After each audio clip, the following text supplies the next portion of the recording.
ओम शांति।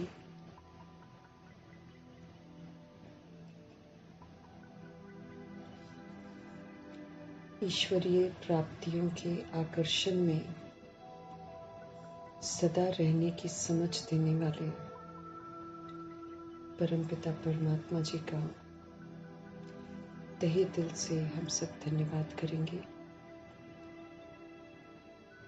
ईश्वरीय प्राप्तियों के आकर्षण में रहकर सतो प्रधान आत्मा बनने वाली आत्मा व्यक्त ब्रह्मा, अव्यक्त ब्रह्मा, गुप्त बड़ी माँ, big brother, great great grandfather का रोल प्ले करने वाले ब्रह्मा जी का हम तहे दिल से धन्यवाद करेंगे। धन्यवाद करते हुए दोनों जबरदस्त लाइट्स को हाजिर नाजिर करते हुए मीठे मीठे परमपिता परमात्मा के महावाक्य हम सब उन्हीं से समझेंगे। उन्हीं से समझते हुए उनकी जो समझ है पूरे वायुमंडल में, पूरे तत्वों में, पूरे प्रकृति में फैले, दिल से दुआ करेंगे। उनकी जो समझ है वो उन आत्माओं तक पहुँचे जो इस समय आकारी शरीरों में है या फिर गर्भ जेल में है या फिर इधर उधर भटक रही हैं रूहें भूत प्रेत के रूप में। उन तमाम आत्माओं तक मीठे मीठे परमपिता परमात्मा की समझ पहुँचे, सबको परमात्मा का ठिकाना मिले, हर आत्मा प्रभु से जुड़ी रहे। दिल से दुआ करेंगे मीठे परमात्मा की समझ उन आत्माओं तक पहुँचे जो अलबेले हो गए हैं इस समय, या तो माया के प्रकोप में है या फिर रिद्धि सिद्धियों के प्रकोप में है। जिस भी प्रकोप में है सब प्रकोप से बाहर आए, परमात्मा से जुड़े, ये हम सब दिल से दुआ करेंगे। मीठे परमात्मा की समझ उन आत्माओं तक पहुँचे जो कुमार कुमारियों के शरीरों में है, जो छोटे शरीरों में है। ये मायावी प्रकोप में सबसे ज़्यादा है। दिल से दुआ करेंगे परमात्मा की समझ इनको निरंतर मिलती रहे और ये आत्माएं सही मार्ग पर चलती रहें। मीठे मीठे परमपिता परमात्मा के महावाक्यों की जो शक्ति है उन आत्माओं तक पहुँचे जो अपनी संस्था बनाकर बैठे हैं और दूसरों को भी गुमराह कर रहे हैं, खुद भी गुमराह हो गए। सभी वापस प्रभु जी के पास आए। दिल से हम सब दुआ करेंगे। मीठे मीठे प्यारे प्यारे बाबा की जो समझ है वो उन आत्माओं तक पहुँचे जो रिद्धि सिद्धियों में उलझे हुए हैं, तंत्र मंत्र में उलझे हुए, करते हैं कराते हैं। सभी को सद्बुद्धि आए, सब तक प्रभु जी की समझ पहुँचे, हर आत्मा पुनः अपने ओरिजिनल शुद्ध पवित्र स्वधर्म में लौट आए। दिल से दुआ करेंगे। उन आत्माओं तक पहुँचे जो भिन्न भिन्न सत्ताओं की आत्माएं हैं, सत्ताओं के नशे में जो चाहे वो कर रहे हैं, सबको सद्बुद्धि आए। उन आत्माओं तक पहुँचे जो धर्म के नाम पर अपने अपने अखाड़े बनाकर बैठे हैं और एक युद्ध का सीन तैयार कर रहे हैं। सभी आत्माओं को सद्बुद्धि आए, सब तक हमारे बाबा की समझ पहुँचे। वर्ल्ड में मौजूद जितने करोड़ आत्माएं हैं सब तक मीठे मीठे परमात्मा की समझ पहुँचे। ये हम सब दिल से दुआ करेंगे और अपने लिए भी दुआ करेंगे कि आत्मिक स्थिति में स्थित होकर आत्मा के लिए जो शिक्षाएं हमको मिल रही हैं वो हम सही विधि से ग्रहण करें और दिनचर्या में उन स्मृतियों में रहें जो बाबा कहते हैं, और फिर अपने आप को सुधारें, अपने आप को हम सजाओं से बचाएं। मीठे परमात्मा को तो फिक्र है कि हम सब सजाओं से बच जाएं, हम भी नहीं फिक्र करें, हम भी अपने आप को सजाओं से बचाने का पूरा पूरा जो पुरुषार्थ करना चाहिए वो हम जरूर करें। कहीं कोई शिकवे, कहीं कोई शिकायतें, कहीं कोई पश्चाताप न रह जाए, ये हम सब दिल से दुआ करेंगे। दुआ करते हुए देखते हैं आज मीठे परमपिता परमात्मा हम आत्माओं को किस विधि से सजाओं से बचने की समझ देते हैं। मीठे मीठे बाबा बोले, मीठे बच्चे, इस शरीर की वैल्यू तब है जब इसमें आत्मा प्रवेश करे, लेकिन सजावट शरीर की होती, आत्मा की नहीं। ये जो शरीर है, बाबा कहते हैं इसकी अहमियत तभी होती है जब इसमें आत्मा प्रवेश करती है। नहीं तो देखो, आत्मा छोड़ देती है जब शरीर, कैसा शरीर हो जाता है। जो देह का अभिमान होता है जब तक आत्मा उसके अंदर होती है तो कितना अकड़ता है, कितना लड़ता है, कितना झगड़ता है, कितना घमंड दिखाता है, कितना मेरा तेरा करता है। देह का अभिमान करता है ना। जब सोल देह लेती है तो अभिमान करती है, लेकिन जब शरीर छूट जाता है तो आत्मा जब शरीर छोड़ देती है तो शरीर की कोई वैल्यू ही नहीं है। उसको देखकर रो लेंगे, दुख कर लेंगे, वो भी सुखों को रोते हैं। दिल से कहाँ रोती है आत्मा, ऊपरी ऊपरी आजकल तो रोती है। और उसके बाद उसकी कोई वैल्यू ही नहीं है, कुछ भी नहीं है, मुर्दा है वो। आत्मा से वैल्यू है, वरना तो वो जड़ है, जड़। रख भी नहीं सकते, उसको जला देते हैं, दफना देती है आत्मा। तो मीठे मीठे बाबा बोल रहे हैं, मीठे बच्चे, इस शरीर की वैल्यू तब है जब इसमें आत्मा प्रवेश करे। लेकिन सजावट जो करते हैं वो शरीर की होती है, आत्मा की थोड़ी होती है। बाहर से जो उसको अपनी तरफ से पर्सनालिटी वाला बनाने की कोशिश करती हैं आत्माएं, वो तो बाहर की सजावट है, वो शरीर की सजावट है। सोल की सजावट नहीं होती है वो। सोल तो सुंदर अपनी विशेषताओं से ही होती है। प्रश्न है,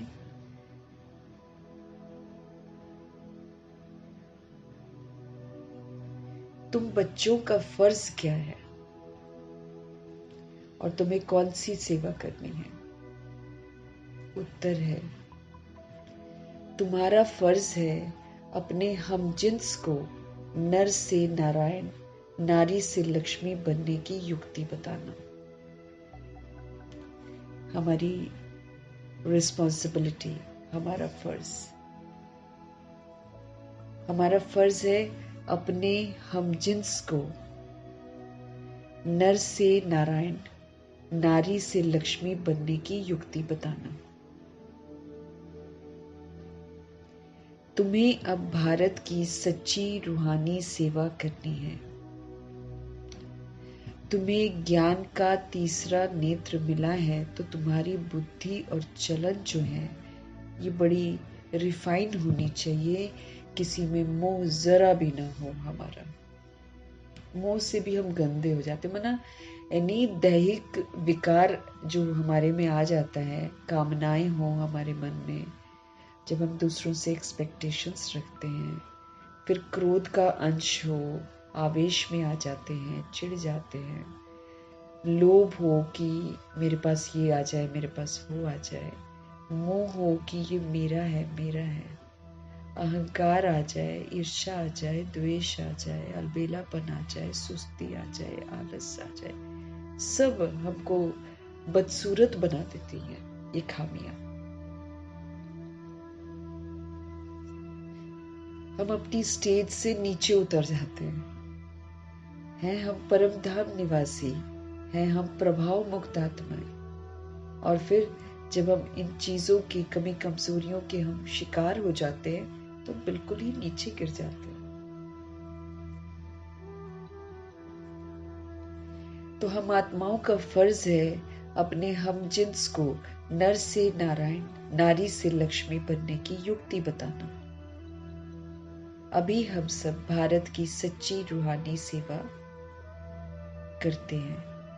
बाबा हमको कहते इसको करो, रूहानी सेवा करनी है, जिस्मानी वाली नहीं। जिस्मानी में फर्क पड़ जाता है, जिस्मानी में कुछ एरिया का करते, कुछ एरिया का नहीं करते।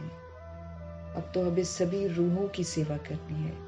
हम आत्माओं को अभी समझ का तीसरा नेत्र मिला है, तो हमारी बुद्धि भी और हमारी फिर चलन भी, ये दोनों बड़ी रिफाइन होनी चाहिए। बाबा कहते हैं हमको किसी में भी मोह ना हो, जरा भी। इसका हमको थोड़ा सा ध्यान रखना है। किसी में भी हमारी किसी भी तरह की अटैचमेंट नहीं होनी चाहिए।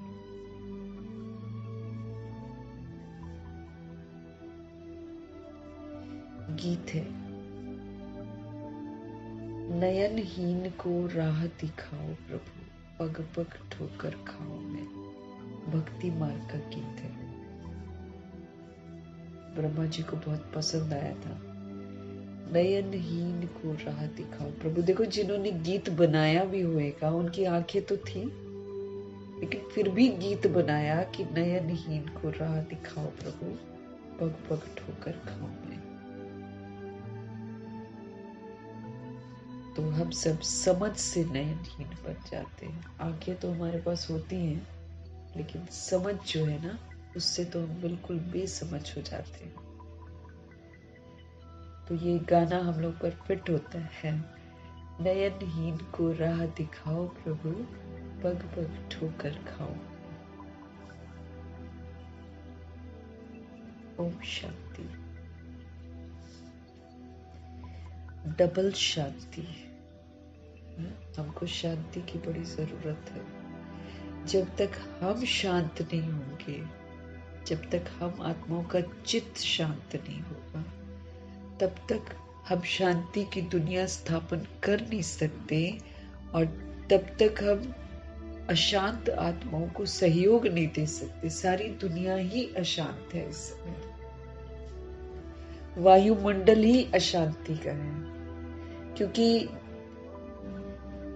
हम सब हिसाब किताब से जुड़े हुए हैं। जैसा हम चाहते हैं वैसा होता ही नहीं है, लेकिन शांत हो जाएंगे, सुखी हो जाएंगे, खुश हो जाएंगे तो हम बंधनों में बंध जाते हैं। फिर हम उन चीजों से मुक्त नहीं हो पाते, शांत हो जाते हैं। तो प्रभु जी हमको डबल शांति बोल रहे हैं। एक तो शिव बाबा बोल रहे होंगे, एक ब्रह्मा माँ बोल रही होंगी। आगे बढ़ते हैं। तुम बच्चों को रिस्पॉन्ड करना चाहिए। ओम शांति। आत्मा को अपने स्वधर्म की याद दिलाते हैं बाबा। हम असूल में शांति धाम के रहने वाले हैं। असूल में हम शांति के सागर परमपिता परमात्मा के बच्चे हैं। असूल में हम शांत स्वरूप आत्मा है। ये हमारी रियलिटी है बाबा कहते हैं। ये तो देह के विस्तार में आकर, देह लेकर, देह के विस्तार में आकर, देह की कमी कमजोरियों को धारण करके विकारों में जाकर हम अशांत हुए। बाबा कल कह रहे थे ना, तमो प्रधान बन गए ना बच्चे, इसलिए तुम अशांत हो। अब हर आत्मा अपने अपने लेवल पर तमो प्रधान बनी है। कोई कितना बनी हुई है, कोई कितना बनी हुई है, उस विधि से वो अशांत है। तो बाबा कहते हैं डबल शांति। तो बाबा कहते हैं आपको रिस्पॉन्ड करना चाहिए, आपको बोलना चाहिए ओम शांति। हमारा स्वधर्म ही शांत है। असुर, इसका प्रूफ हमको कैसे देना है? जैसे ब्रह्मा जी देते हैं।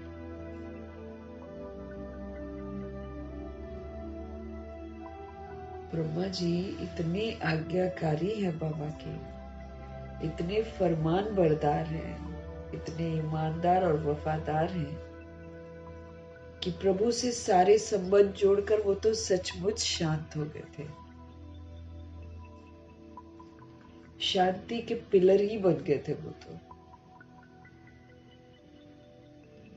बाबा भी हमको यही समझा रहे हैं कि तुम्हारा स्वधर्म है शांत। अब तुम शांत रहकर सबूत दो, चित्त को अपने को शांत करो। हर बात जो बाबा हमको समझाते हैं उसको अंदर बिठा कर, खुद को समझा कर, सारे प्रश्नों के जवाब बाबा ने हमको दिए, उन प्रश्नों के जवाब खुद को देकर हमको शांत होना है। इतना शांत होना है कि ये अशांत दुनिया, अशांत आत्माएं हमको अशांत न कर पाए।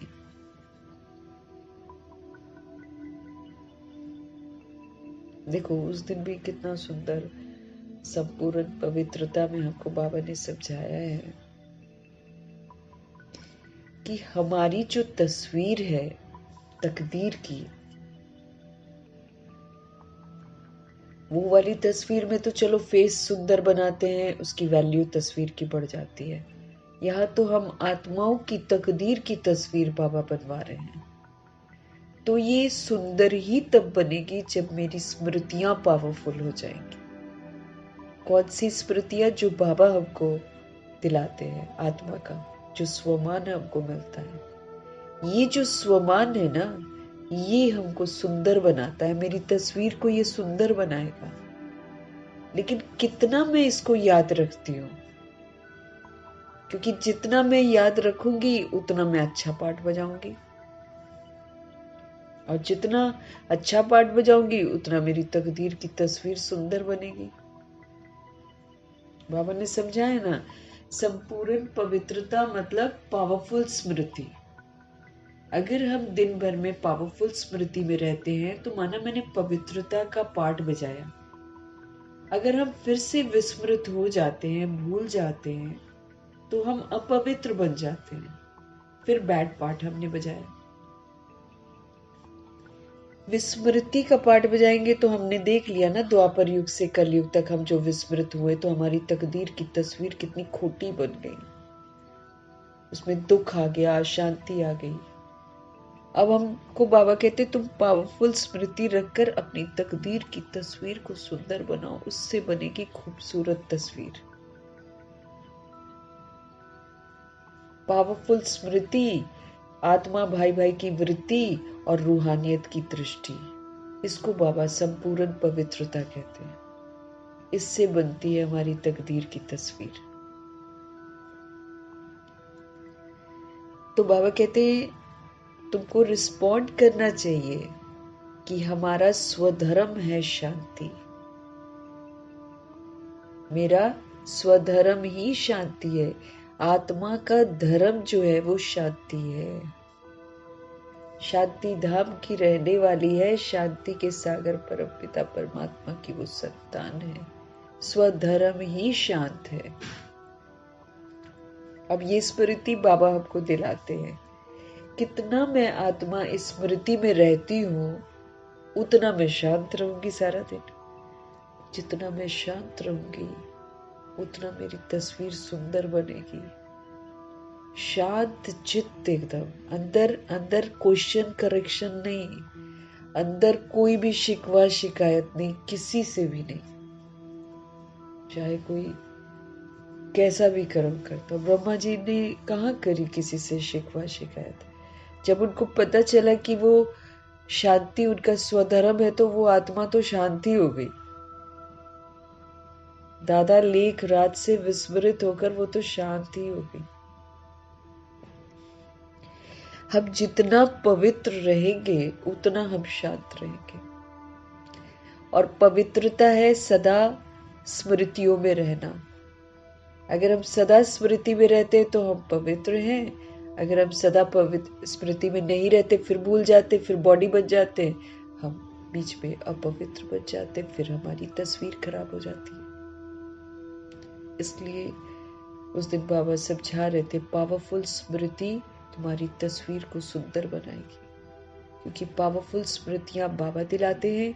जितना मैं आत्मा स्मृति में रहूंगी उतना मैं अच्छा पाठ बजाऊंगी। जितना अच्छा पाठ बजाऊंगी मेरी तकदीर सुंदर बनती चली जाएगी।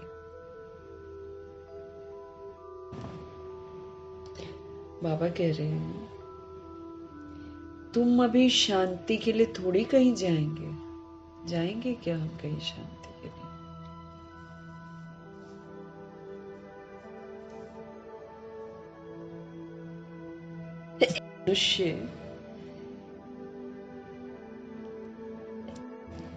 मनुष्य मन की शांति के लिए साधु संतों के पास भी जाते हैं ना।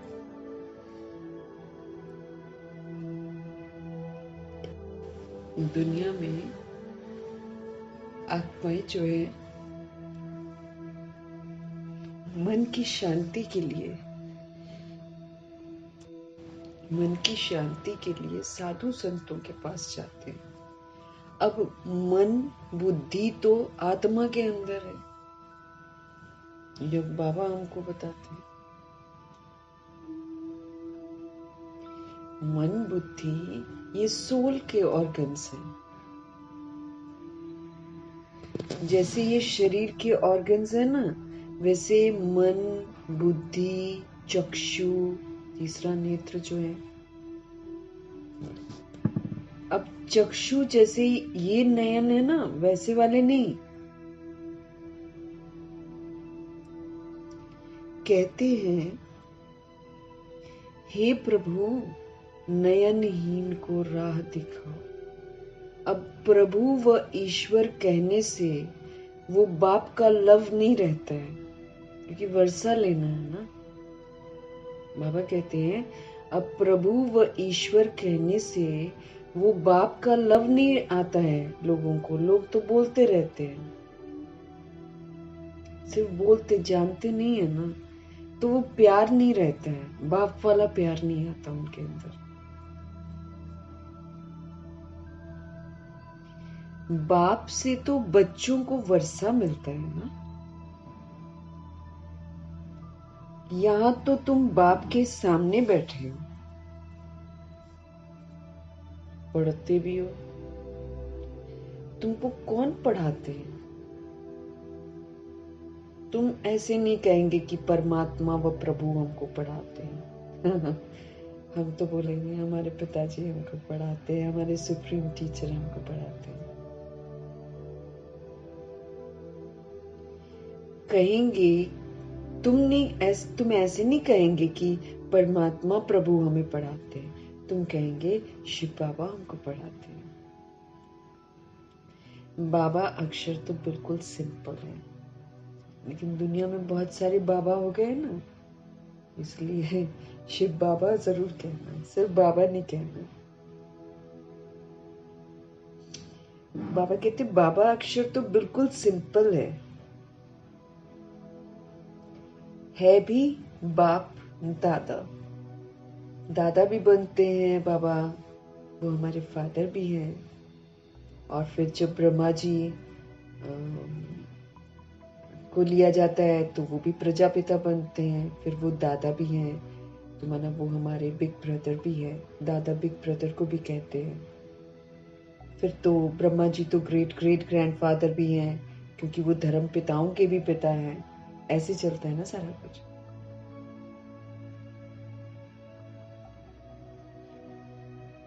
बाबा अक्षर तो बिल्कुल सिंपल है भी बाप दादा। आत्मा को आत्मा ही कहा जाता है, वैसे वो परम आत्मा है।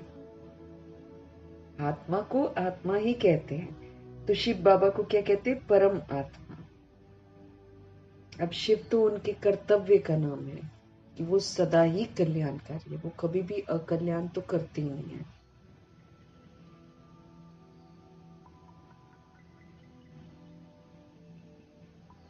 आत्मा को आत्मा ही कहा जाता है, बाबा कहते हैं। वैसे शिव बाबा तो परम आत्मा है। वो कहते हैं मैं परम आत्मा यानी परमात्मा तुम्हारा बाप हूँ। बाबा आकर हमको अपना परिचय देते हैं कि वो हमारे किस विधि से बाप है।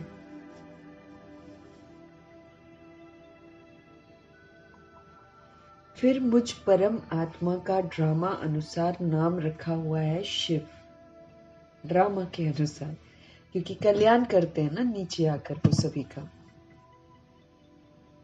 तो ड्रामा के अनुसार उनका नाम रखा हुआ है शिव। वैसे वो परम आत्मा है।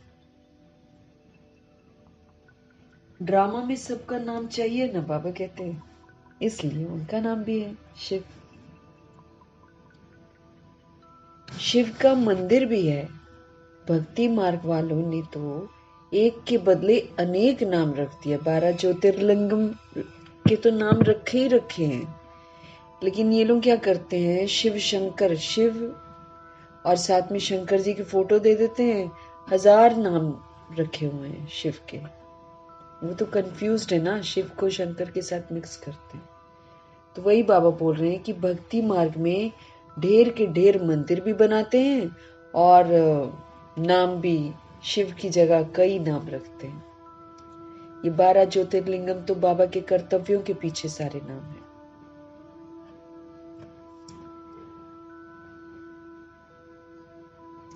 चीज एक ही है। 12 ज्योतिर्लिंगम जितने भी मंदिर हैं सब में शिवलिंग ही रखा हुआ है। चीज एक ही है, लेकिन मंदिर बहुत सारे ऊंचे ऊंचे बना रखे हैं। सोमनाथ का मंदिर कितना बड़ा है, कितना सजाते हैं। अब परमपिता परमात्मा सोमरस पिलाते हैं, ज्ञान रूपी सोमरस पिलाते हैं, इसलिए उसका नाम सोमनाथ का मंदिर रखा हुआ है। कितना बड़ा है, कितना सजाते हैं। महलों आदि की भी कितनी सजावट रखते हैं। आत्मा की तो कोई सजावट नहीं है, वैसे परम आत्मा की भी सजावट नहीं है। वो तो बिनती है, बाबा कहते हैं, क्या सजाएंगे।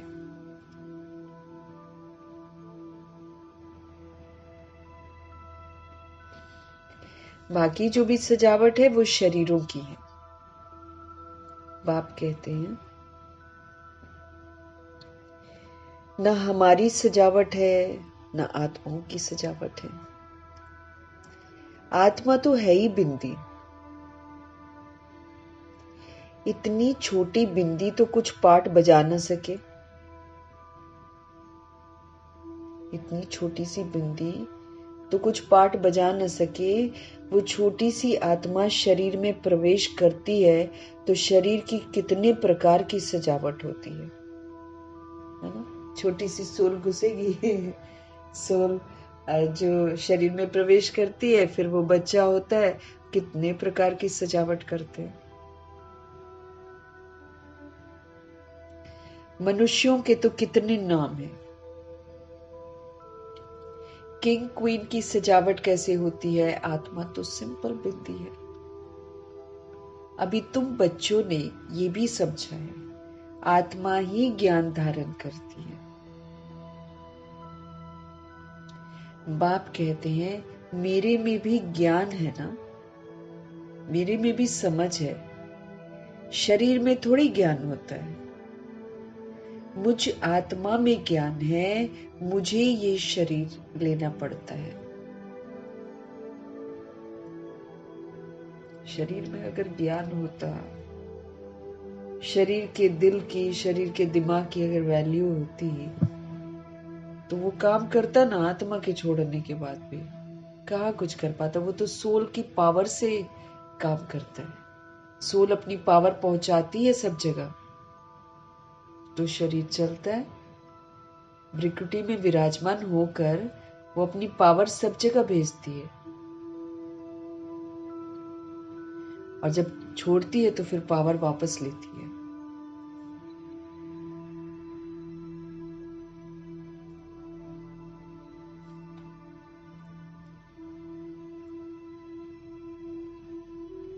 बाबा कहते हैं आत्मा तो सिंपल बिंदी है। अभी तो बच्चों ने ये भी समझा है कि आत्मा ही ज्ञान धारण करती है। बाप कहते हैं मेरे में भी ज्ञान है ना, शरीर में थोड़ी ज्ञान होता है।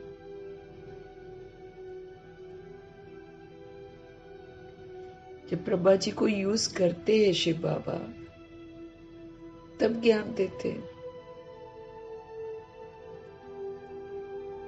मुझ आत्मा में ज्ञान है, मुझे ये शरीर लेना पड़ता है तुमको सुनाने के लिए। नहीं तो सुनाए कैसे और हम समझे कैसे। इसलिए उनको हमारे नीचे लेवल पर आना ही पड़ता है। साधारण तन का आधार लेना पड़ता है, नहीं तो समझाएं कैसे।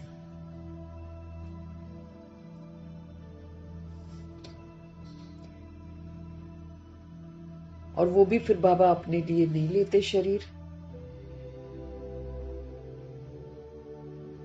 पर काया ही लेते हैं।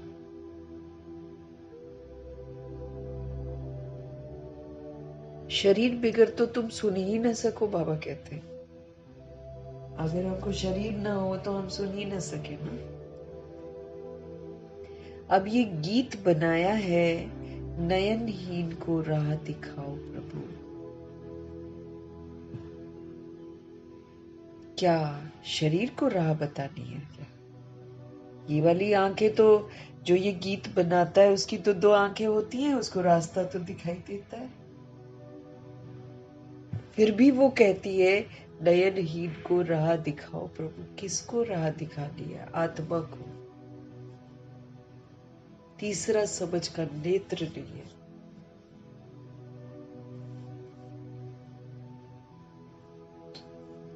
तो क्या शरीर को राह बतानी है? नहीं, आत्मा को बतानी है। आत्मा ही पुकारती है। शरीर को तो 2 नेत्र है ही, 3 तो हो ना सके शरीर में। तीसरे नेत्र का यहाँ मस्तक में तिलक भी देते हैं। कितने लंबे लंबे तिलक लगाते हैं आजकल। ये जो अनिरुद्ध जी को देखो और फिर और एक दो को देखो, ये पूरा मत्था ही ढक लेते हैं उससे। पहले पूरा चंदन लगाते हैं कि भगवान जाने क्या लगाते हैं, उसके ऊपर फिर यू शेप में टीका बनाते हैं। तो तीसरे नेत्र को यहाँ मस्तक में तिलक भी देते हैं। कोई तो सिर्फ बिंदी मुआफिक देते हैं, कोई लकीर निकालते हैं। कोई तो सिर्फ बिंदी मुआफिक देते हैं, तो कोई सिर्फ, बाबा कहते कोई सिर्फ बिंदी मुआफिक देते हैं तो कोई लकीर निकालते हैं।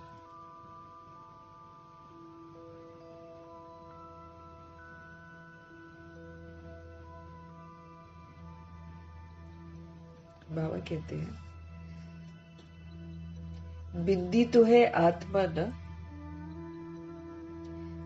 बाकी ज्ञान का तीसरा नेत्र मिलता है, समझ का तीसरा नेत्र मिलता है। आत्मा को पहले ये ज्ञान का तीसरा नेत्र नहीं था। हमको कहा था तीसरा नेत्र, अभी भी खुल रहा है। जिस दिन पूरा खुल जाएगा हम लोग जागृत आत्माएं हो जाएंगे, अवेकेंड सोल। वो पावरफुल स्मृतियों से जगेगा, हर वक्त पावरफुल स्मृतियां रहेंगी। और जैसे जैसे स्मृति रहे वैसे वैसे हम पाठ बजाएं, फिर हम बन जाएंगे पावरफुल। अब जैसे बाबा कहते हैं आपका स्वधर्म ही शांत है, तो ऐसे आशीर्वाद थोड़ी दे देंगे बाबा मुझे कि मैं शांत रहूं। भगवान से हर चीज लेने की विधियां ही निराली हैं। आप करो वैसे, आप फिर बच जाओगे। इस विधि से अपना हिसाब किताब भी चुकता होता है हमारा।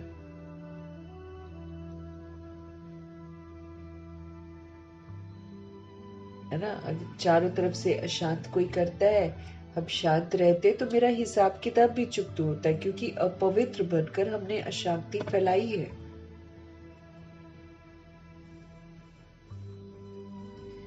बड़े गहरे हमारे हिसाब किताब है दुनिया के साथ, आत्माओं के साथ हमारे बड़े गहरे हिसाब किताब है। हमारा प्रभाव है सारी दुनिया पर। हम भूल गए ना, वो भी भूल गए बेचारे। वो तो 2500 वर्ष की राजधानी में नहीं जिए है ना, वो भूल गए सब कुछ। इसीलिए उनका हिसाब किताब हमारे साथ बहुत तगड़ा है। वो हमको तंग करेंगे।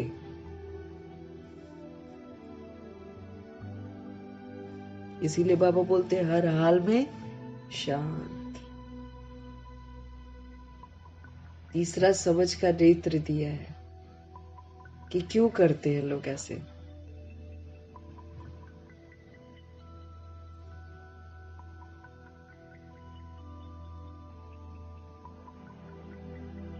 बाबा कहते हैं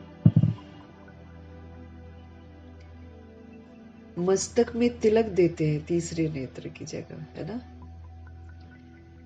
बिंदियां लगाते हैं। कोई सिर्फ बिंदी मुआफिक देते हैं, कोई लकीर निकालते हैं। बिंदी तो है आत्मा, बाकी ज्ञान का तीसरा नेत्र मिलता है हमको, समझ का नेत्र मिलता है। आत्मा को पहले ये ज्ञान का तीसरा नेत्र नहीं था। कोई भी मनुष्य मात्र को ये ज्ञान नहीं है, इसलिए ज्ञान नेत्रहीन कहा जाता है।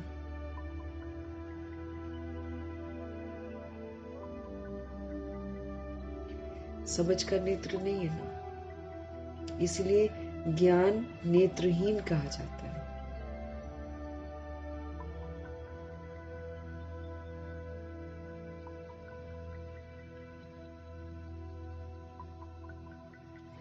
बाकी ये वाली जो आंखें हैं स्थूल, वो तो सभी को है। सारी दुनिया में कोई को ये तीसरा नेत्र नहीं है।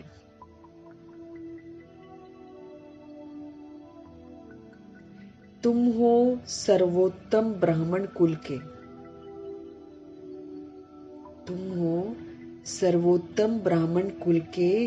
तुम जानते हो भक्ति मार्ग और ज्ञान मार्ग में कितना फर्क है।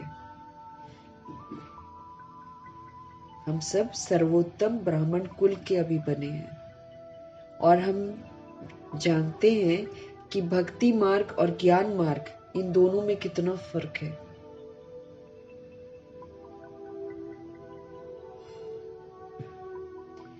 तुम रचता और रचना के आदि मध्य अंत को जानकर चक्रवर्ती राजा बनते हो। तुम रचता को और रचना के आदि मध्य अंत को जानकर चक्रवर्ती राजा बनते हो।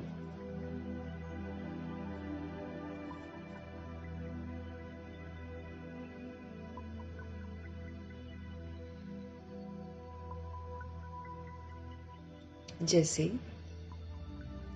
आईसीएस वाले भी बहुत ऊंचा मर्तबा पाते हैं, परंतु यहाँ कोई पढ़ाई से एमपी आदि नहीं बनते हैं।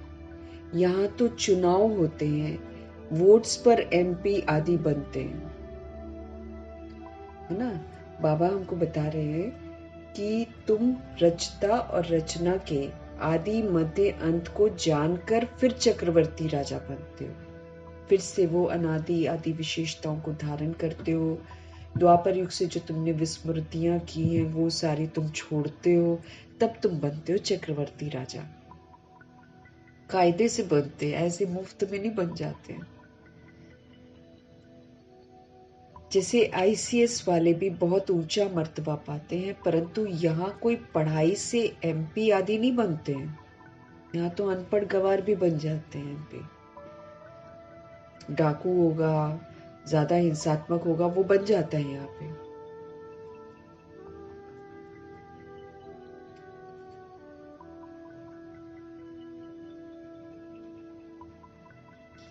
बाबा कहते हैं यहाँ तो होते हैं चुनाव, वोट्स, उसमें भी घपलेबाजी, इस पर एमपी आदि बनते हैं। अभी तुम आत्माओं को बाप की श्रीमत मिलती है और कोई भी ऐसे नहीं कहेंगे कि हम आत्मा को मत देते हैं। वो तो सब है देह के अभिमान में। बाबा कहते हैं सब देह अभिमानी है। बाप ही आकर देही अभिमानी बनना सिखलाते हैं। बाप ही आकर देही अभिमानी बनना सिखलाते हैं। सब के सब है देह अभिमानी। बाबा हमको सिखाते हैं आत्म अभिमानी बनना। बाकी तो सारे बाबा कहते देह अभिमानी है। मनुष्य शरीर का कितना भबका रखते हैं। यहाँ तो बाप आत्माओं को ही देखते हैं। शरीर तो विनाशी है, शरीर तो वर्थ नॉट अ पेनी है। बाबा की नजरों में शरीर एक तो मर भी जाता है और इस समय के शरीर वर्थ नॉट अ पेनी है, इसलिए आत्मा छोड़ती है तो उसको ज्यादा देर रख ही नहीं पाते।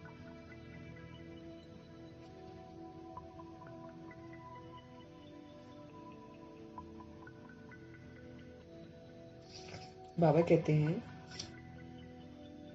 जानवरों की तो फिर भी खाल आदि बिकती है, वो तो फिर भी काम आती है जानवरों की, ना। उससे फिर वो लोग लेदर का सब कुछ सामान बनाते हैं ना। मनुष्य का शरीर वो तो कोई काम में नहीं आता है, शरीर काम में नहीं आता है। हाँ, जब आत्मा ने पावर सारी फैलाई होती है ना, तो जब वो छोड़ती है तब भी उसकी जो पावर होती है वो किसी किसी अंगों में होती है, इसलिए तुरंत एक पर्टिकुलर टाइम के अंदर अंदर अंग डोनेट कर सकते हैं।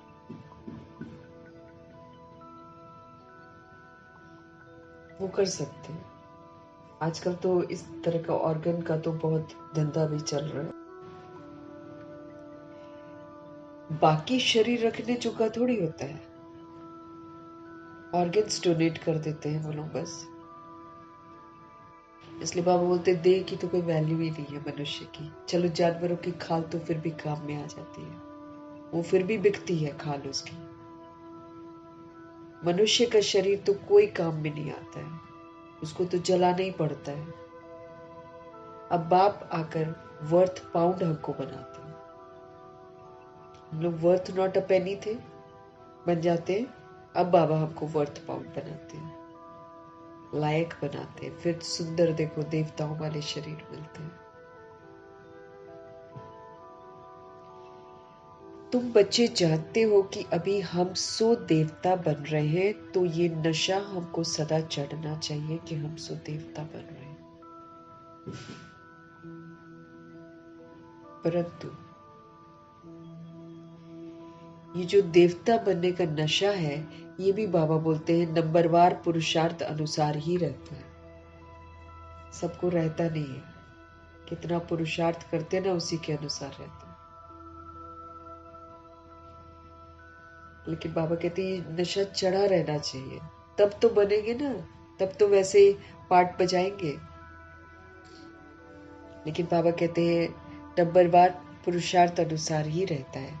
धन का भी नशा होता है ना। अभी तुम बच्चे बहुत धनवान बनते हो, तुम्हारी बहुत कमाई हो रही है, तुम्हारी महिमा भी अनेक प्रकार की है। तुम फूलों का बगीचा बनाते हो। सत्य को कहा जाता है garden of flowers.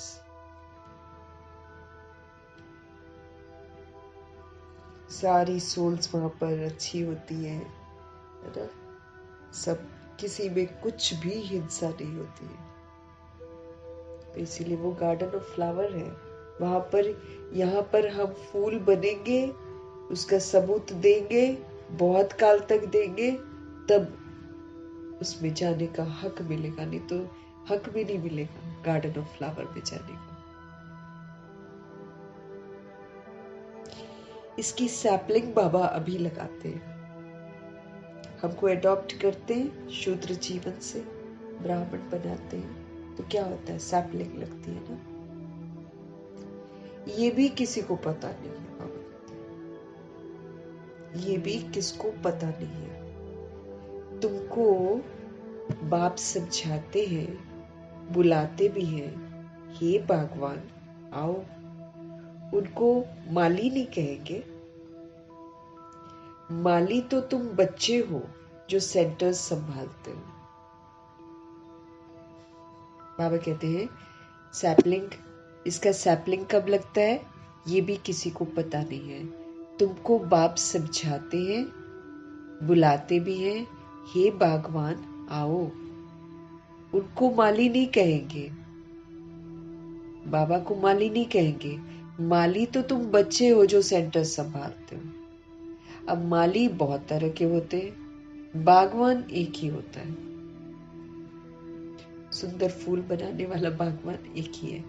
Mughal garden के माली को पगार भी इतना ही बड़ा मिलता होगा ना। दुनिया में भी माली अलग अलग है ना।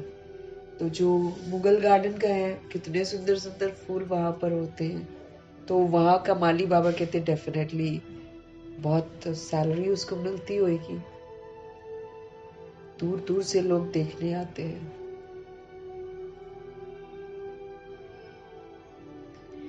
तो मुगल गार्डन के माली को पगार भी इतना बड़ा मिलता होगा ना। बाबा कहे बगीचा ऐसा सुंदर बनाते हैं जो सब देखने के लिए आते हैं। मुगल लोग बहुत शौकीन होते हैं ना। उनकी स्त्री मरी तो ताजमहल बनाया, उनका नाम चला आता है, कितने अच्छे अच्छे यादगार बनाए हैं। तो बाप समझाते हैं मनुष्य की कितनी महिमा होती है। मनुष्य तो मनुष्य ही है। लड़ाई में ढेर के ढेर मनुष्य मरते हैं, फिर क्या करते हैं? घासलेट पेट्रोल डालकर, घासलेट केरोसिन ऑयल होता है, और इसको डालकर, पेट्रोल डालकर खलास कर देते हैं। क्या करेंगे इतना डेड बॉडी को? काम थोड़ी आती है किसी की डेड बॉडी। कोई ऐसे ही पड़े रहते, सड़ जाते हैं। दफन थोड़ी करते हैं वो लोग, कुछ भी मान नहीं देते हैं। जो बहुत सारे लड़ाई में मर जाते हैं कि ये लड़ाई में मरा, देश के लिए मरा, कुछ करते हैं क्या? जब ढेर के ढेर मरते हैं तो बस ऐसे ही सबको जला देते हैं, और कुछ मान नहीं है। तो अब तुम बच्चों को कितना नारायणी नशा चढ़ना चाहिए। ये है विश्व के मालिकपन का नशा। सत्य नारायण की कथा है तो जरूर नारायण ही तो बनेंगे। आत्मा को ज्ञान का तीसरा नेत्र मिलता है। देने वाला कौन है? शिव बाबा। तीजरी की कथा भी है। इन सब का अर्थ बाप बैठ समझाते हैं। तीसरा नेत्र खुलता है, फिर हम लोग नर से नारायण भी बन सकते हैं इस कथा को अमल में लाकर। फिर हम अमर लोक का वर्षा भी प्राप्त कर सकते हैं।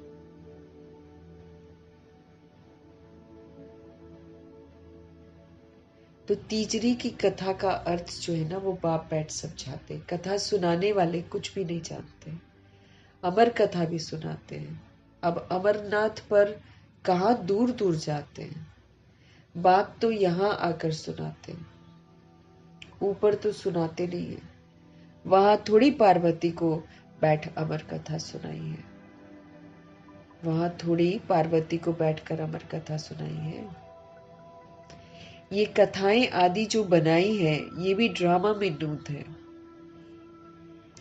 फिर भी होगा। बाप बैठ तुम बच्चों को भक्ति और ज्ञान का कंट्रास्ट बताते हैं। बाप बैठ तुम बच्चों को भक्ति और ज्ञान का कंट्रास्ट बताते हैं।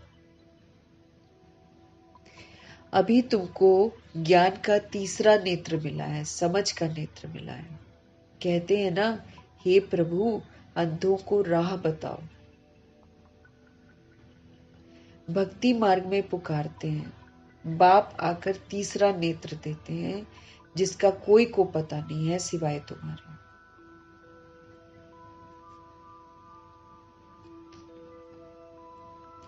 ज्ञान का तीसरा नेत्र नहीं है तो कहेंगे, कहेंगे धुंधकारी, कहेंगे चूचा।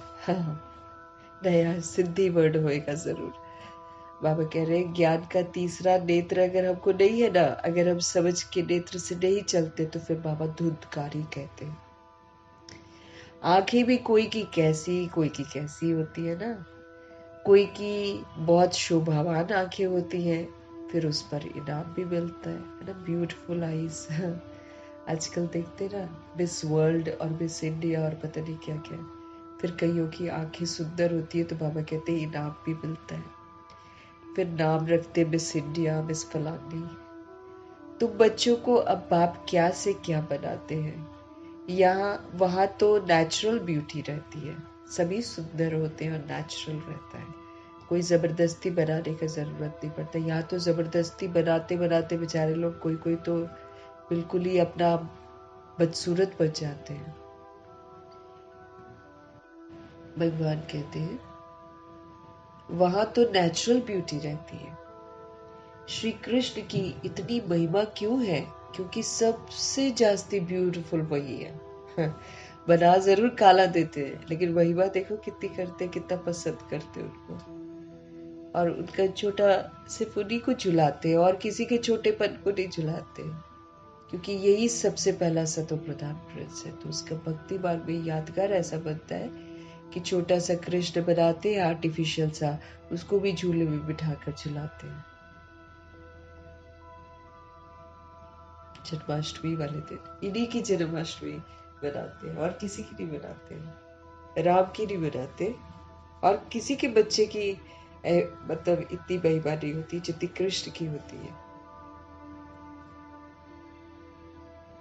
तो बाबा कहते हैं क्योंकि सबसे जास्ती ब्यूटीफुल बनते हैं ना ये, इसीलिए इनकी महिमा होती है। नंबर 1 में कर्मातीत अवस्था को पाने वाली आत्मा है ब्रह्मा जी की आत्मा।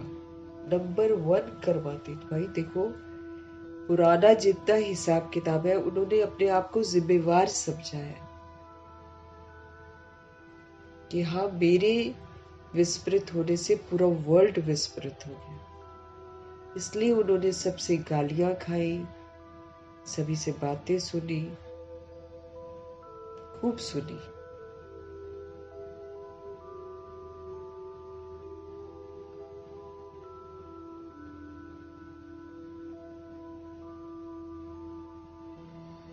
तो नंबर 1 में कर्मातीत अवस्था को पाते हैं, इसलिए नंबर 1 में गायन है उनका। कर्मातीत अवस्था को पाते हैं ना नंबर 1 में, तो फिर इसलिए नंबर 1 में उनका गायन है। ये भी बाप बैठ समझाते हैं। बाप बार बार कहते हैं, बच्चे मन बना भाव, मन को प्रभु में लगा। हे आत्माएं, बाबा कहते हैं, हे आत्माएं अपने बाप को याद करो। बच्चों में भी नंबरवार तो सब है ना, हम लोग सब नंबरवार हैं। बच्चा बनने का सबूत देना है हमको। लौकिक बाप को भी समझो 5 बच्चे हैं, उनमें जो बहुत सियाना होएगा ना उसको नंबर 1 रखते हैं। 5 बच्चों में से जो समझदार होता है उसको नंबर 1 पे रखते हैं ना। माला का दाना हुआ ना, कहेंगे ये दूसरा नंबर है, ये तीसरा नंबर है। एक जैसे तो कभी नहीं होते बच्चे। देखो, यही से हमको समझना है। माँ बाप सोचते मेरा बच्चा है, बच्चा तो कोई भी किसी का नहीं है ना। अगर होता तो माँ बाप जैसा होता। भाई बहन भी अगर बोलते हैं तो भाई बहन भी एक जैसे कहाँ है। आजकल तो लड़ते झगड़ते बहुत है भाई बहन, और बड़े होकर तो दुश्मनी भी कर बैठते हैं। ये पिछले जन्मों के हिसाब किताब होते हैं जिससे हम लोग एक दूसरे के साथ मिलते हैं, as brother sister, as mother father, as बच्चा। ये सारा कर्मा है जिससे हम बंधे हुए हैं।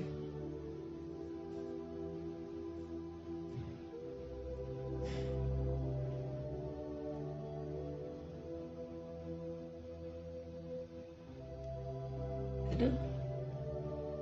अब देखो, ये भी समझाते हैं ना, सिस्टर शिवानी बहुत समझाती है इस बात को कि देखो, पत्री, बच्चा पैदा होता है और पत्री बनती है। कहाँ से बन जाती है भाई? अभी तो उसने कर्म भी नहीं किए।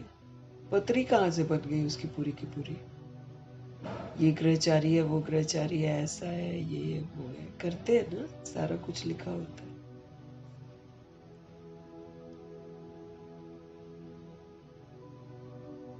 पिछला कर्म है ना, तो कर्मों तहत हम मिलते हैं। इसीलिए कहने को लोग सोचते हैं एक लड़का हो गया, चलो जी अब एक लड़की भी हो जाए, बहन भी होनी चाहिए, ऐसा करके इंसान अपना परिवार बढ़ाता है। लेकिन वो ये नहीं समझता हम कार्मिक अकाउंट लेकर आ रहे हैं साथ में। दोनों जने एक जैसे होते ही नहीं है। अब एक माँ बाप के बच्चे कहते हैं तो एक माँ बाप के बच्चे एक जैसे होने चाहिए ना। कहाँ होते हैं? वो तो माँ बाप के जैसे भी नहीं होते, बड़े होकर तो वो बिल्कुल ही डिफरेंट हो जाते हैं। जैसे बाबा बताते हैं, हाथ भी उठा लेते हैं। आजकल के बच्चे जो हैं बड़े वाले, छोटे भी आजकल माँ बाप पर हाथ उठाते हैं। एक जैसे बच्चे होते ही नहीं है। 5 बच्चे कर लो, कहेंगे मेरा बच्चा, मेरा बच्चा, मेरा बच्चा। तो बच्चे एक जैसे हो ना फिर। मिलकर आपस में भी नहीं रहते वो लोग। वो सब आपस में भी देने लेने के लिए आए हुए हैं, या तो छीनेंगे या देंगे, कुछ ऐसे करते हैं।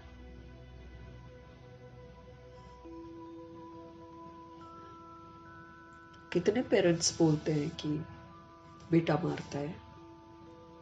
पेरेंट्स क्या मतलब, बाप शरीर छोड़ देता, माँ जो अकेली है उसको बहुत मारते हैं कई बच्चे, जान से मारने की भी कोशिश करते, मार भी देते। तो माँ बाप के बच्चे हैं क्या? प्रैक्टिकल है कलयुग में ये सीन। तो बाबा कहते बच्चे एक जैसे होते ही नहीं है, कभी भी नहीं होते। कहने को भाई बहन होते हैं, एक ही माँ बाप के बच्चे होते हैं।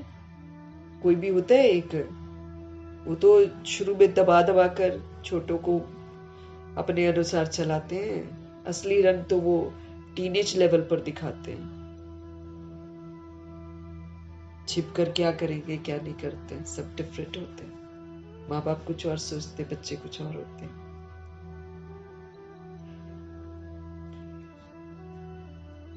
बाबा कहते एक जैसे बच्चे कभी होते ही नहीं, बस यही हाल यहाँ भी है।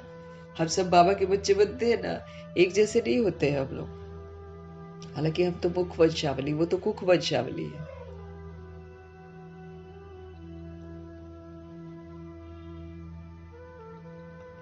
कहेंगे ये दूसरा नंबर है, ये तीसरा नंबर है, एक जैसे कभी नहीं होते हैं। बाप का प्यार भी नंबर वार होता है। वो है हद की बात, ये है बेहद की बात।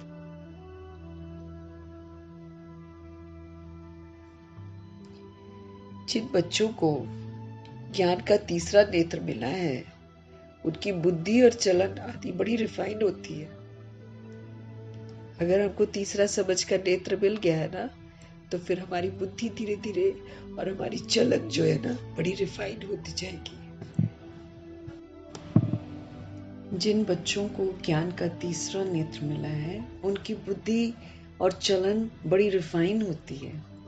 एक किंग ऑफ फ्लावर होता है, तो ये ब्रह्मा और सरस्वती जो है ना, ये किंग क्वीन फ्लावर ठहरे।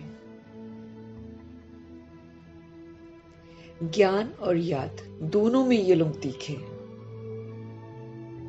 ज्ञान को समझते हैं, तुरंत अमल में लाते हैं, एक बाबा को ही याद रखते हैं। तो ज्ञान और योग में ये दोनों ही तीखे हैं। तुम जानते हो हम देवता बनते हैं। अब उनको नशा रहता था हमेशा कि हमको देवता बनना है।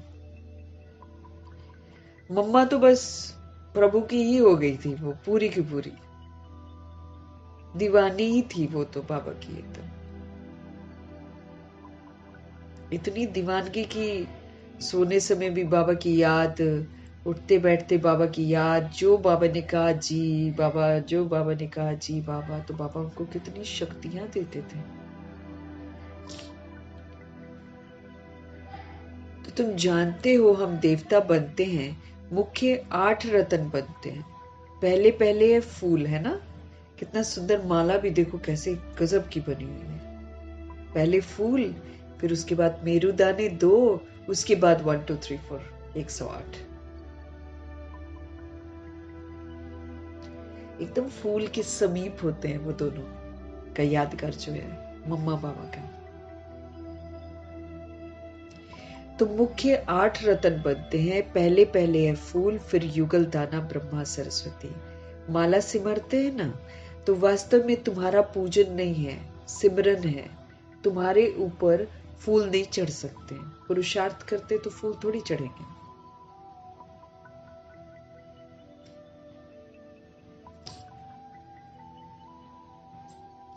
फूल तो तब चढ़े ना जब शरीर भी पवित्र हो।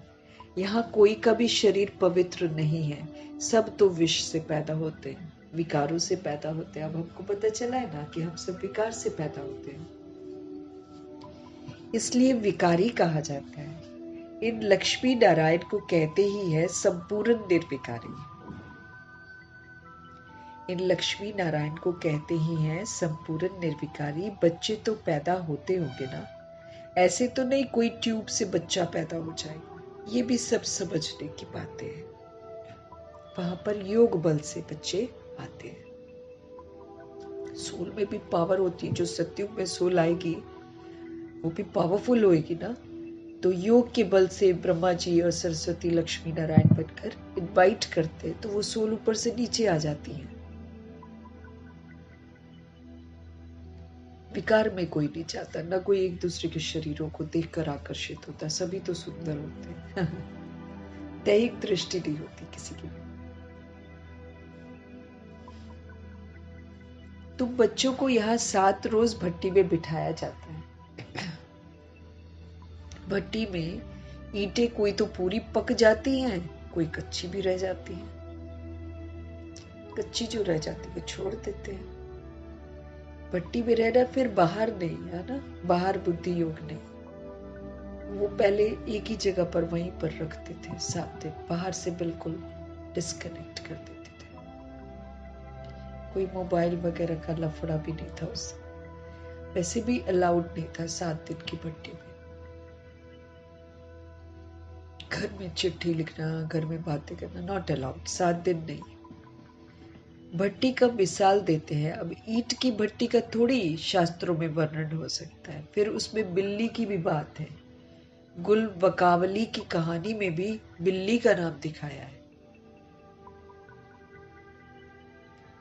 दीवे दीपक को बुझा देती है।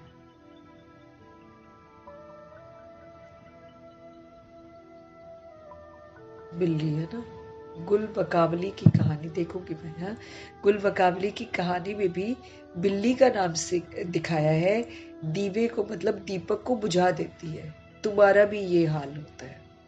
अब वो तो एक कहानी है महज, लेकिन हमारा भी ये हाल होता है कि माया जो है हम आत्माओं का दीपक यानी कि स्मृतियां जो है ना उसको बुझा देती है। हम फिर से विस्मृत हो जाते हैं। माया बिल्ली, यहाँ पर वहां बिल्ली खाली लिखते हैं, यहाँ पर बाबा बताते हैं। इसी का तो यादगार बनता है ना।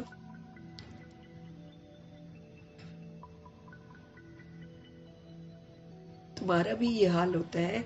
माया बिल्ली बिघड़ डाल देती है, तुम्हारी अवस्था को ही गिरा देती है। माया बिल्ली के रूप में आती है, शेर के रूप में आती है, चूहे के रूप में आती है, भिन्न भिन्न तरीके से आती है। माया बिल्ली बिघड़ डाल देती है, तुम्हारी अवस्था को ही गिरा देती है। देह अभिमान में पहला नंबर, फिर और विकार आते हैं। देह अभिमान सबसे पहला नंबर है, यही से फिर आते हैं हमारे अंदर विकार।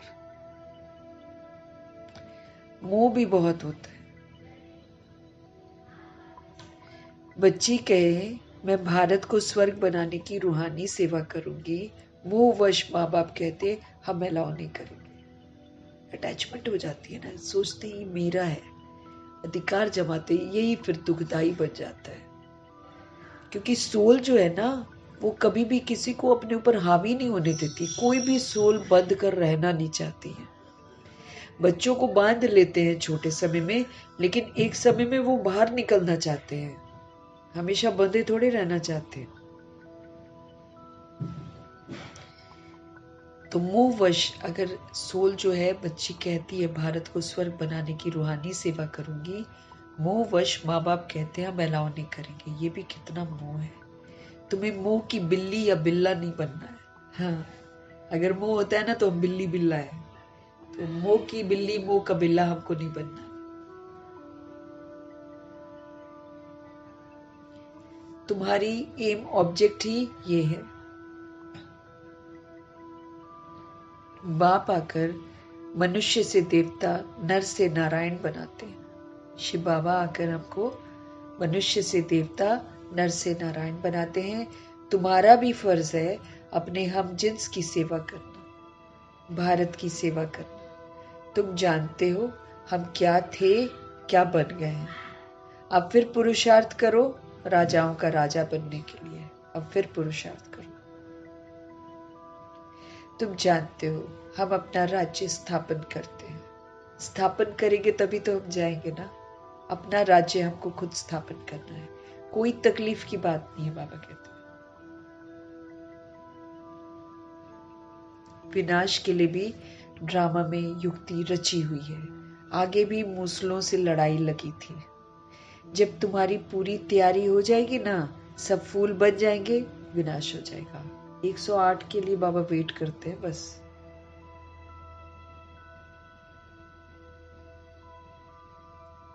सब फूल बच जाएंगे ना, तब विनाश होगा। कोई किंग ऑफ फ्लावर है, कोई गुलाब है, कोई मोती, अब जितने भी दुनिया में फूल हैं, अब मेरे पास मेरे ख्याल से वो किताब नहीं होगी, एक है किताब, उसमें बाबा ने बताया हुआ है जितने भी वैरायटी फूल है दुनिया में, सब 16,133 करोड़ बच्चों का यादगार है। किसी में खुशबू है, किसी में रंग है, कोई सुंदर है और खुशबूदार भी है, किसी में कैसी खुशबू। अब देखो रात की रानी है, वो रात को खुशबू देती है। मतलब हम आत्माएं जैसा करते हैं ना, उसी का वैरायटी फ्लावर्स है दुनिया में। कोई अक का फूल भी है। जब हमारे अंदर खामियां रह जाती हैं, लेकिन हम बाबा के ज्ञान में चल रहे होते हैं और खामियों के साथ चल रहे होते हैं, तो अक के फूल बनते हैं, फिर उस पर कोई खुशबू नहीं होती है, उल्टा वो पॉइजनस होता है। उसके अंदर से जो दूध टाइप निकलता है वो जहर होता है।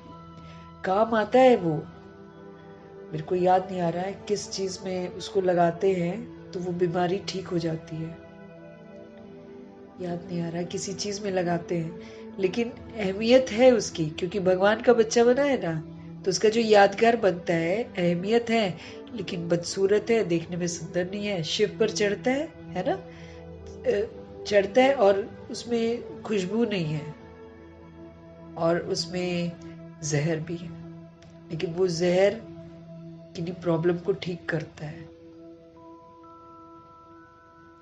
तो वो चढ़ते हैं, शिव पर ही चढ़ते हैं, शिवलिंग पर, और किसी के सामने नहीं। और सबके सामने तो खुशबूदार फूल रखेंगे, लेकिन शिव के ऊपर तो सब कुछ चढ़ा देते हैं, क्योंकि बाबा के सभी बच्चे हैं ना।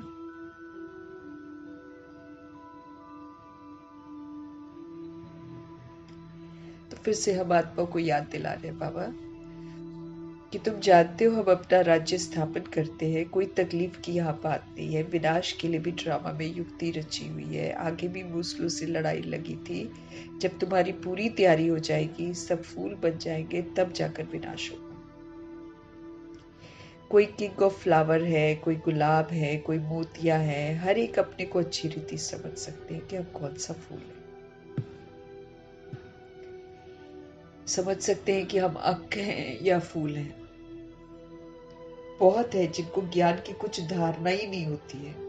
नंबरवार तो बनेंगे ना, या तो बिल्कुल हाईएस्ट बनेंगे या तो बिल्कुल लोएस्ट बनेंगे। 16,108 33 करोड़ आत्माओं में से या तो कोई हाईएस्ट बनेगा या लोएस्ट बनेगा।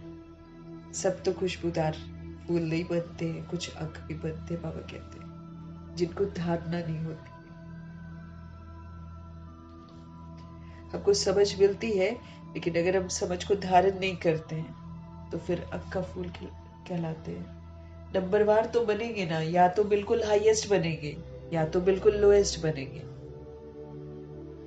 राजधानी यहाँ ही बनती है। शास्त्रों में तो दिखाया है पांडव गल मरे, फिर क्या हुआ कुछ भी पता नहीं।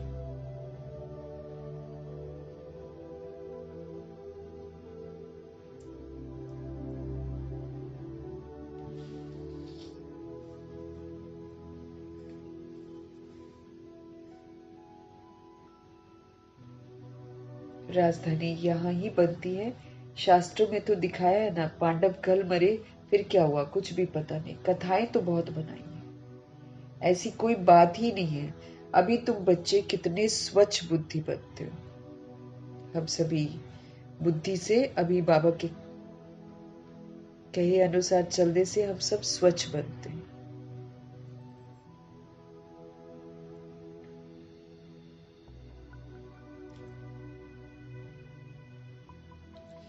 बाबा तुमको बहुत प्रकार से समझाते रहते हैं, कितना सहज है। सिर्फ बाप को और वर्षे को याद करना है और उसके लिए फिर पुरुषार्थ करना है। बाप कहते हैं मैं ही पतित पावन, तुम्हारी आत्मा और शरीर दोनों पतित है। अब पावन बनना है। आत्मा पवित्र बनती है तो शरीर भी हमारा पवित्र बनता है। अभी तुमको बहुत मेहनत करनी है। बाप कहते बच्चे बहुत कमजोर हैं, याद भूल जाती है ना। याद से ही तो हम पावरफुल बनेंगे, लेकिन बाबा को याद नहीं करते तो बाबा कहते बच्चे बहुत कमजोर हैं। बाबा खुद अपना अनुभव बताते हैं। ब्रह्मा जी, भोजन पर याद करता हूँ कि शिव बाबा आपको खिलाते हैं, फिर भूल जाता हूँ। फिर स्मृति में आता है तुम्हारे में भी नंबरवार पुरुषार्थ अनुसार है। कोई तो बंधन मुक्त होते हुए भी फिर फंस मरते हैं, धर्म के भी बच्चे बना देते हैं। अब देखो किसी के घर में बच्चा नहीं है तो भाई ठीक है ना। पहले तो नहीं मालूम था, है ना, लेकिन बाबा कहते कोई तो बंधन मुक्त होते हैं फिर भी फंस मरते हैं, धर्म के बच्चे बना देते हैं, अडॉप्ट कर लेते हैं, फिर मोह माया। अभी तो बच्चों को ज्ञान का तीसरा नेत्र होने वाला देने वाला बाप मिला हुआ है। अब हमको समझ का नेत्र मिलता है। इनको फिर नाम दिया है तीजरी की कथा।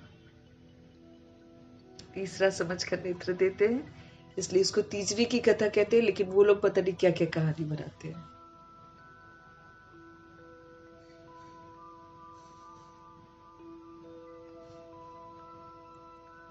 अर्थात तीसरा नेत्र मिलने की कथा। अब तुम नास्तिक से क्या बनते हो? आस्तिक बनते हो। मीठे परमात्मा हमको नास्तिक से आस्तिक बनाते हैं। हम सब नास्तिक थे, हमको भगवान कौन है मालूम नहीं था तो हम नास्तिक हैं, क्योंकि जो भगवान को नहीं जानता उसी को नास्तिक बोलते हैं। तो हमें से हम सभी नहीं जानते, है ना। अब बाबा हमको आस्तिक बनाते हैं, अपनी समझ देते हैं। बाबा से हमको समझ मिलती है तो हम आस्तिक बनते हैं। बच्चे जानते हैं बाप बिनती है, ज्ञान का सागर है। वो तो कह देते हैं नाम रूप से ही न्यारा है, ना तो उनका नाम है ना उनका रूप है। बाबा कहते हैं ऐसे कैसे हो सकता है कि नाम रूप से ही न्यारा हो। नाम शिव है, रूप ज्योति बिंदु है। अरे ज्ञान का सागर तो जरूर ज्ञान सुनाने वाला होगा ना। इनका रूप भी लिंग दिखाते हैं, फिर उनको नाम रूप से न्यारा कैसे कहते हैं। सैकड़ों नाम रखती हैं। बच्चों की बुद्धि में ये सारा ज्ञान अच्छी रीति रहना चाहिए। जो भी बाबा हमको सुनाते हैं वो सारी की सारी समझ हमारी बुद्धि में जरूर रहनी चाहिए। कहते भी हैं परमात्मा ज्ञान का सागर है। सारा जंगल कलम बनाओ तो भी अंत नहीं हो सकता। पूरी धरती को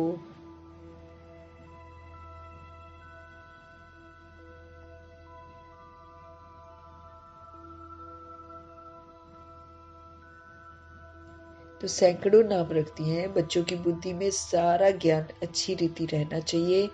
कहते भी हैं परमात्मा ज्ञान का सागर है। सारा जंगल कलम बना दो तो भी अंत नहीं हो सकता है। सागर है ना वो, तो वो इस बात से ही प्रूव होता है कि हम में से जितना भी कोई चाहे कि हम भगवान का ज्ञान एक जगह कहीं समेट दें, जैसे एक ग्रंथ बने हुए हैं और शास्त्र बने हुए हैं, अगर हम चाहें कि इसको हम समेट लें तो भगवान का कहना है कि समेट ही नहीं पाओगे। भले तुम पूरी धरा को पेपर बना लो, भले तुम जंगल सारे जंगल जितने भी है उसकी सारी कलम बना लो, सागर को तुम स्याही बना लो, तो भी तुम लिख ही नहीं पाओगे। भगवान वाच है। अच्छा, मीठे मीठे सिकिलते बच्चों प्रति माता पिता बाप दादा का याद प्यार और गुड मॉर्निंग। रूहानी बाप की रूहानी बच्चों को नमस्ते। हम रूहानी बच्चों की भी रूहानी बाप को दिल से, जान से, सिख से, प्रेम से, अदब से, मोहब्बत से, पूरे रिगार्ड से, पूरे रिस्पेक्ट से प्यार भरी नमस्ते, स्नेह भरी नमस्ते और स्नेह भरा धन्यवाद।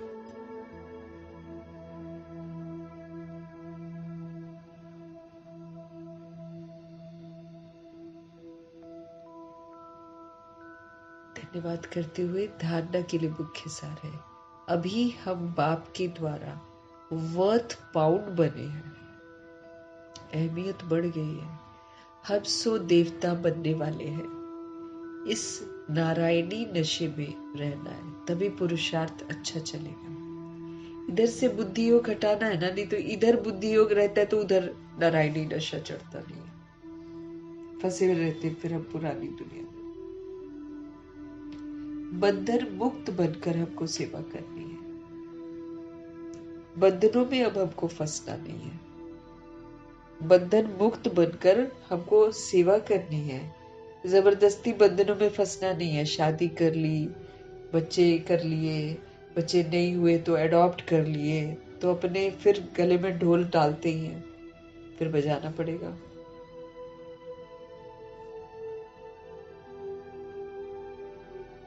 तो आपको बंधन मुक्त बनकर सेवा करनी है। बंधनों में अब फंसना नहीं है।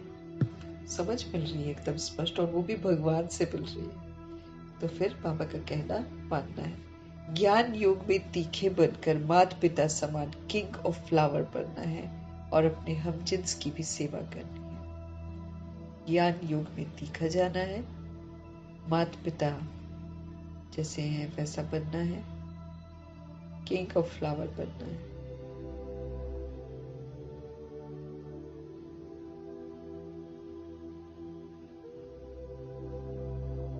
वरदान है, हम जिन्स मीन्स साथ के जितने भी लोग हैं सबकी सेवा करनी है। सतगुरु जी का वरदान, अपने सर्व खजानों को अन्य आत्माओं की सेवा में लगाकर सहयोगी बनने वाले सहज योगी भव। अपने सर्व खजानों को अन्य आत्माओं की सेवा में लगाकर सहयोगी बनने वाले सहज योगी भव।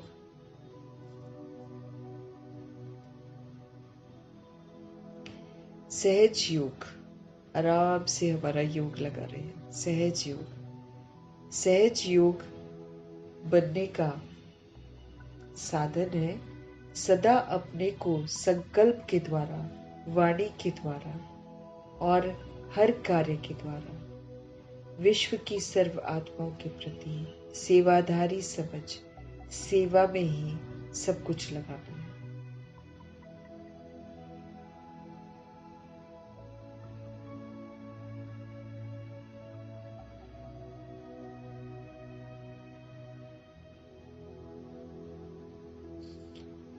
सहज योगी बनने का साधन है, बाबा कहते सदा अपने को संकल्प के द्वारा या वाणी के द्वारा और हर कार्य के द्वारा विश्व की सर्व आत्माओं के प्रति अपने को सेवाधारी समझ सेवा में ही सब कुछ लगाना है।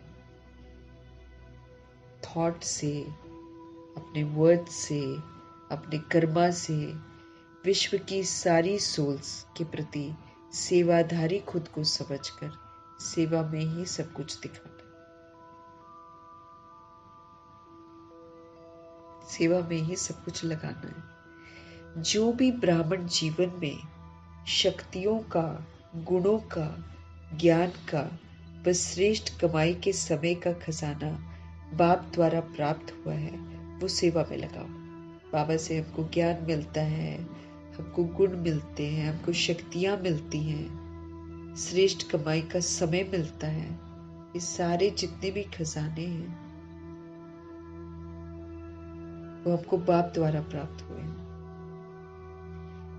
वो सेवा में लगाओ, अर्थात सहयोगी बनो। सहयोगी बनो तो बाबा कहते हैं जब हम सबको सहयोग देंगे ना, योग भगवान के साथ हमारा लगा रहेगा। हाँ।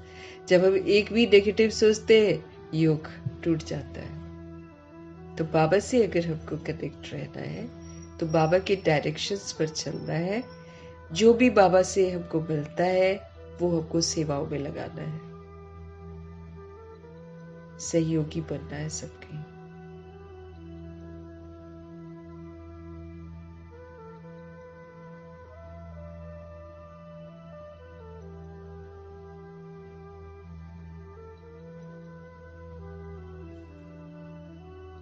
लेकिन सहयोगी वही बन सकते हैं, बाबा कहते हैं, जो संपन्न है। सहयोगी बनना माना महादानी बनना, महादान करना।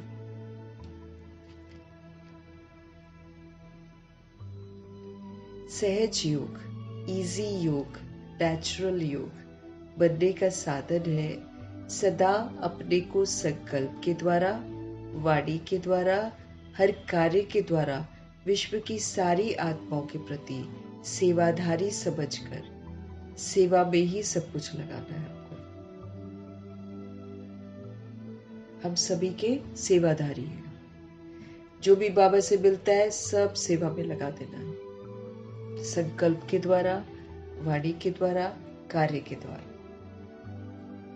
जब हमारा ब्राह्मण जीवन होता है तो बाबा हमको शक्तियां देते हैं, बाबा हमको गुण देते हैं, समझ देते हैं।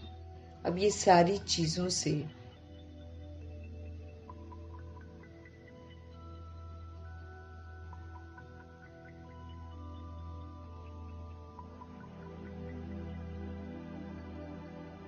तो बाबा कहते हैं ब्राह्मण जीवन में जो भी शक्तियों का, गुणों का, ज्ञान का, श्रेष्ठ कमाई के समय का, ये सब खजाने हमको मिले हुए, बाबा से मिले हुए। बाबा कहते हैं अब इन खजानों को क्या करो, सेवाओं में लगा दो। आप दूसरी सोच को सहयोग दो।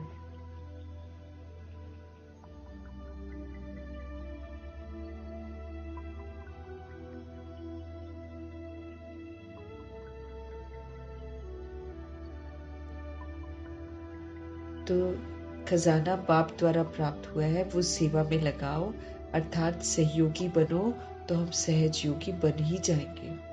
लेकिन सहयोगी वही बन सकते हैं जो संपन्न है। जो रिच है ना, वही सहयोगी बन सकते हैं। हमारे पास खजाने होंगे, हम खजानों को यूज करेंगे, सेवाओं में लगाते रहेंगे, जितना करते जाएंगे उतना हम संपन्न बनते जाएंगे।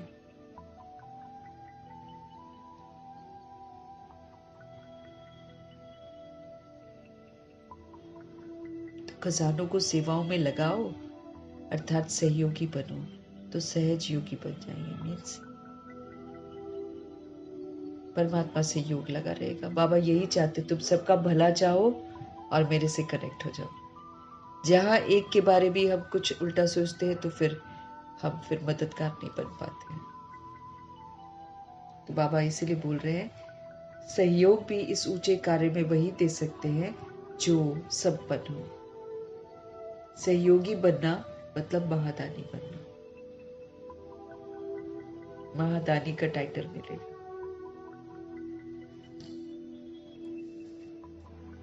भगवान से जो मिल रहा है, पूरे वर्ल्ड की सोल्स को उसका सहयोग देना। ये बाबा कहते हैं, मन से, वाणी से, संकल्पों से, कर्मा से, फिर सारे खजाने जितने हैं, ज्ञान गुण शक्तियां, उसको यूज करना है, यूज करके उसका सहयोग देना है सबको।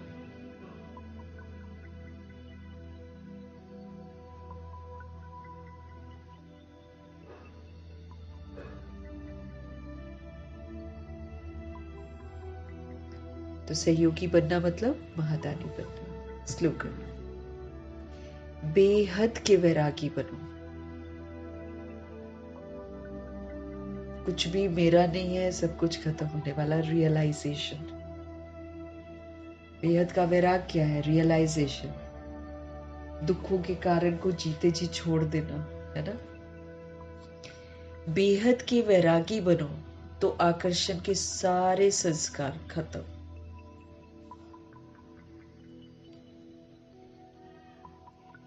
बेहद के वैरागी बनो तो आकर्षण के सारे संस्कार जितने भी है ना, सहज ही सारे खत्म हो जाएंगे। आकर्षण के सारे संस्कार सहज खत्म हो जाएंगे।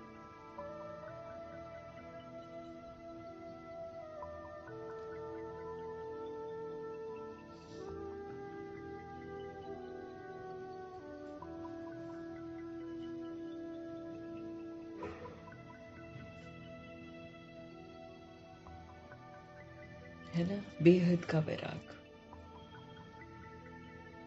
पता है सब खत्म हो जाएगा, पता है इसमें से कुछ भी मेरा है ही नहीं है, देह भी मेरी नहीं है, देह के संबंध भी मेरे नहीं है, ये पूरा संसार इस समय मायावी है एकदम, सब खत्म होने वाला है, सब कब्र दाखिल होने वाला है, पहले से ही वैराग, पूरे संसार से वैराग, कहीं कोई आकर्षण नहीं। तो बाबा कहते जब आप बेहद के वैरागी बन जाएंगे ना, तो आकर्षण के सारे जो संस्कार है ना, बार बार हम उससे प्रभावित हो गए, उससे प्रभावित हो गए, सहज खत्म हो जाएंगे। कभी मौसम से प्रभावित हो गए, कभी इस दुनिया की चीजों से प्रभावित हो गए, कभी कोई जगह पर घूमने जाते हैं वहां से प्रभावित हो गए, तो ये जो आकर्षण के सारे संस्कार है ना, वो खत्म हो जाएंगे हमारे, अगर हम बेहद की वैरागी बनेंगे तो। हम आत्मा को अव्यक्त इशारा मिल रहा है रोज रोज, संकल्पों की शक्ति को जमा करने की समझ मिल रही है, श्रेष्ठ सेवा के निमित्त बनने की समझ मिल रही है। जैसे अपने स्थूल कार्य के प्रोग्राम को दिनचर्या प्रमाण बाबा कहते सेट करते हैं ना, ऑफिस जाना है, आज ऑफिस में ये काम कंप्लीट करना है, होता है ना, करते हैं ना, फिर सुबह उठकर ये काम करना है, वो काम करना है, सारा बाबा कहते सेट करते हैं स्थूल कर्म को, है ना। तो जैसे अपने स्थूल कार्य के प्रोग्राम को दिनचर्या प्रमाण सेट करते हो, ऐसे अपनी मनसा को समर्थ स्थिति का, ऐसे अपनी मनसा समर्थ स्थिति का प्रोग्राम सेट करो।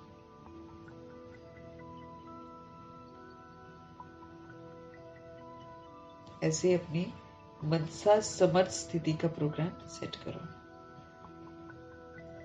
तो संकल्प शक्ति फिर जमा होती जाएगी।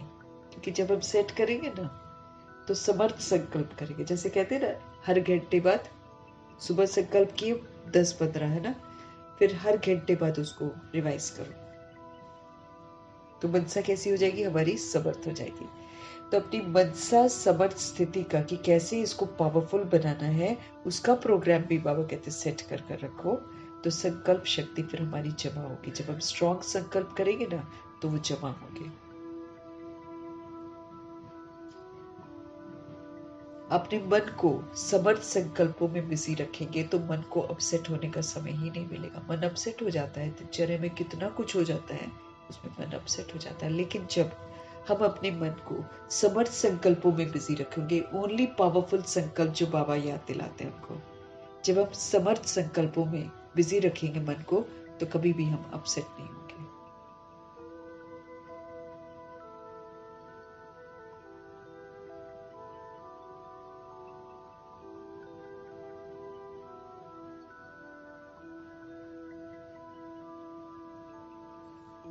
तो बाबा कहते हैं, जैसे तुम स्थूल कार्य का प्रोग्राम बनाते हो, दिनचर्या अपनी सेट करते हो, उसके साथ साथ मनसा समर्थ स्थिति का प्रोग्राम भी जरूर सेट करो, तो संकल्प शक्ति फिर हमारी जमा होगी।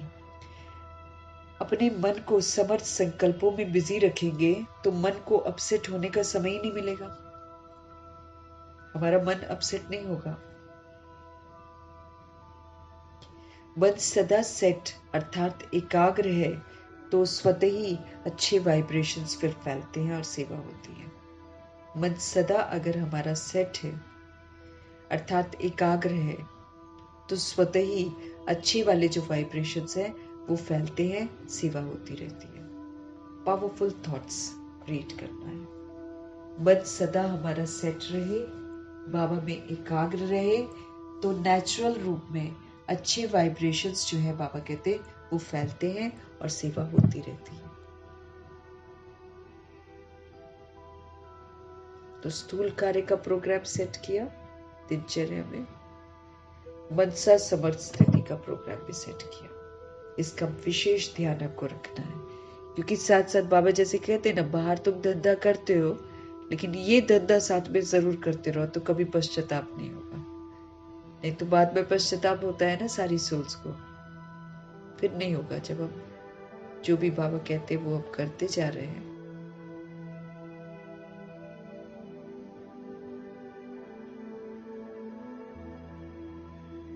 तो संकल्प की शक्ति को जमा करना है, शक्तिशाली संकल्प आपको करते हैं। मीठे मीठे प्यारे प्यारे शिव पिता परमात्मा जी की शिक्षाओं को बुद्धि में रखेंगे और धन्यवाद करेंगे। हम ब्रह्मा माँ का धन्यवाद करेंगे जिनके माध्यम से बाबा हमको सब कुछ समझाते हैं और वो समझ कर करके दिखाते हैं, उनका धन्यवाद।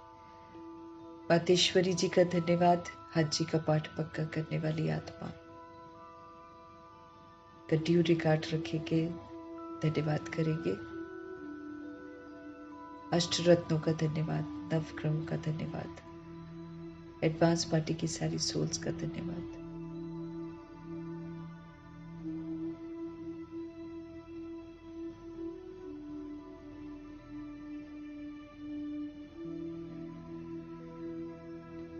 एडवांस पार्टी की सारी सोल्स का धन्यवाद, बची हुई जितनी भी आत्माएं हैं सबका धन्यवाद।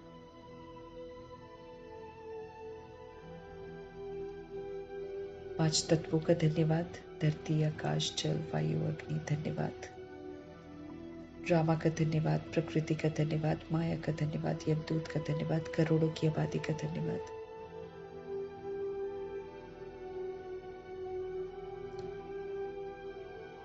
साथ में रहने वाली सोल्स का धन्यवाद, सहयोगी आत्माओं का धन्यवाद, साधनों का धन्यवाद, साधन बनाने वालों का धन्यवाद, अविनाशी खजाने का धन्यवाद।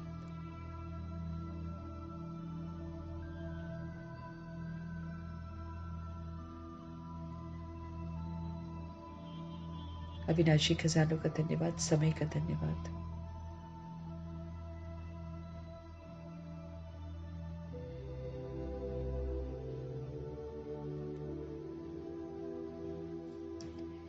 पूरी यूनिवर्स का धन्यवाद, अनमोल संगम युग के समय का धन्यवाद, शरीर रूपी इंस्ट्रूमेंट का धन्यवाद, आप सभी सोल्स का धन्यवाद। फिर सभी की तरफ से सृष्टि की मेहमान नवाजी का तहे दिल से आप धन्यवाद करें।